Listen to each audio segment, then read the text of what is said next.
It is such a quiet thing to fall, but far more terrible is to admit it. What more do you want from me? It never ceases to amaze me how amazing Ubisoft is at creating excellent limited time game modes while also monetizing the heck out of it, like they are working paycheck to paycheck or something. But I digress, because the latest event itself was fantastic. From the aesthetic to the cosmetics to the overall gameplay of Mute Protocol version 2 was great. I am well aware that the game mode is actually called Mute Protocol Flesh and Metal, but it is basically version 2, so I will be referring to it as such. Of course, it is flawed, but that is when it is the most fun, and I really enjoyed playing it. Since I never got to play the first version of Mute Protocol, I didn't understand many of the criticisms of this new take on the mode. Well, except for one, but we will get to it when we get to it. For now, let's start with the aesthetic of Mute Protocol version 2. This limited time mode is set on a reworked tower, which is one of the worst maps to play in regular Siege, but for this it is perfect. In Mute Protocol version 2, two teams, which are the Metal and the Organics, face off against one another to acquire hearts from a massive brain in a futuristic version of Tower. That's it. That's the story. If you are expecting more complicated lore, go watch Game Theory. The entire tower has been completely remodeled to fit this futuristic aesthetic, and you really feel like you're in the future. The starting screen and the MVP screens are also top tier. Don't ask me why my audio is in French. I am currently learning French, so I figured the best way for me to retain it is by listening to it in nearly all of my video games. Plus, it sounds cool. Si vous refusez de vous soumettre, vous ne trouverez pas le salut, mais la mort. The only real complaint I have is the color palette that they use. Even with my brightness settings being all the way up, I was barely able to see where people were. Sometimes I would even run directly past an enemy because they blended in with the lighting. Other than that, that is all I have to say about the theme. Now, onto the gameplay. Now, it would be very easy for me to call this COD gun game with an R6 skin slapped on it, but not only would that be an inaccurate description, but it is way more fun than a regular gun game mode.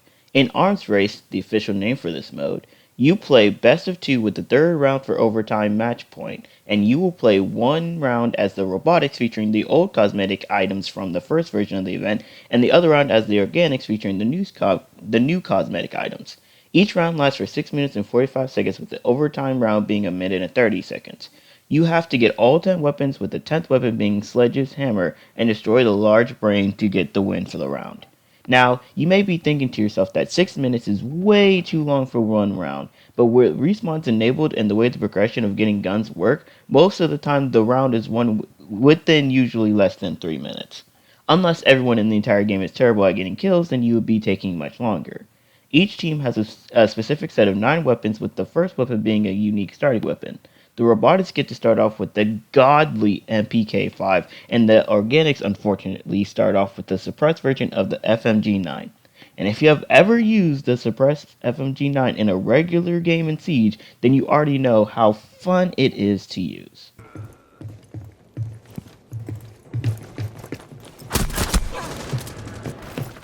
They ask you how you are, you just have to say that you're fine when you're not really fine, but you just can't get into it because Both teams start out with 100 health no matter the operator that you pick, so 3 armors like Mirror and Tachanka are forced to lose weight to accommodate this.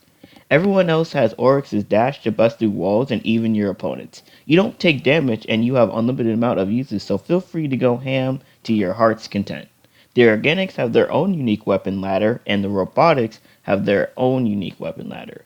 Both ladders contain an SMG, 2 pistols, 3 assault rifles, 2 shotguns, and a machine gun. The SMG is your first weapon, the assault rifles are your second, third, with the DMR being your fourth, the machine gun is your fifth weapon, the shotguns are your sixth and eighth weapons, and the 2 pistols are your seventh and ninth weapons. In order to move up the ladder, you must get a kill with that weapon, but when you die, you respawn with the first weapon and you must get a kill with the weapon you just had. If you died while having the SMG, you will go down the ladder. This makes staying alive more crucial. It is entirely possible to get weapon 8 only to then die so much that you go all the way back down to weapon 2. There is a method to this madness that I use, but before I get into that, I have to talk about the two power-ups in this mode.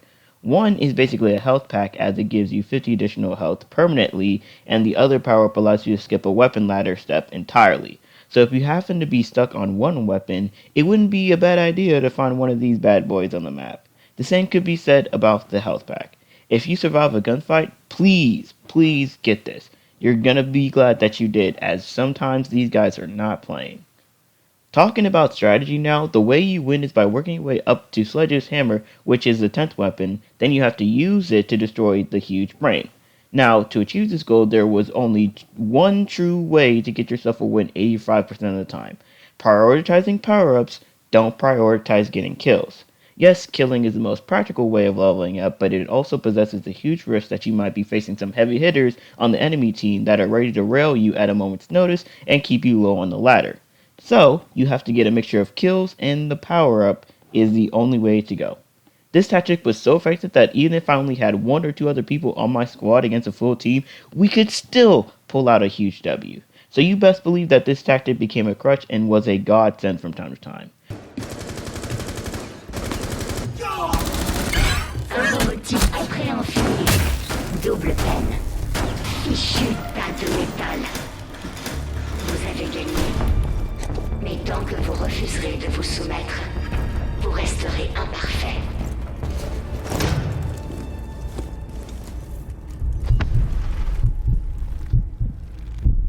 For shotguns and pistols, I went into heavy gunfight areas, and for assault rifles and the machine gun, I chose to hold on to angles as though those shots are definitely not hard to hit.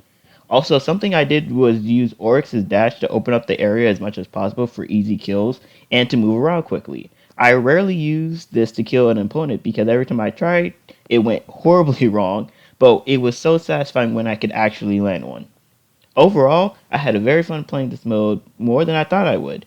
I don't know if it's because Vector Glare had been so mediocre to play that this limited time game mode was something that we needed, but I had a blast regardless. My only real complaint, however, about the gunplay is having to use a suppressed FMG9.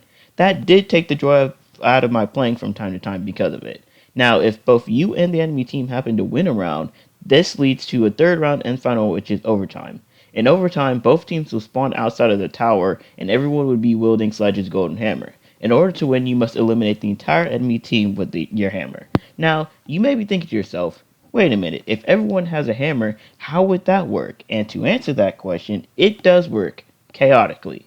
Very chaotically.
Finally, we have arrived at the single worst thing about this event, the cosmetics and monetization for this event. Ubisoft, can you tell me why you thought it was a good idea to price the entire cosmetic set for this event at $200? What in the goddamn? What are you doing? Making a mistake. Making a mistake. Don't get me wrong, the new and old cosmetics themselves are top tier, but the only ways you can get them are so stupid. For this event, there was a total of 73 cosmetic items, which is the most of any event, which meant that this was the most expensive event ever. I had no intention of buying every single cosmetic for this event, as $200 is a lot of money and I ain't got it like that.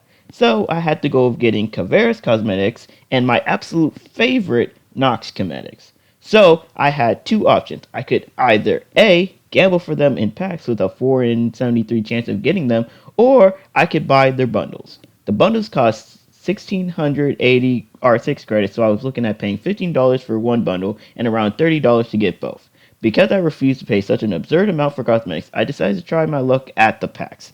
Saying that it was a mistake would be an understatement. Out of 6 packs I got, 2 of which I got for completing challenges, I spent a total of 50,000 of my hard-earned renown, and this is the result. Out of my 6 packs, I got 2 operator images, 1 weapon skin, and 3 cosmetic items.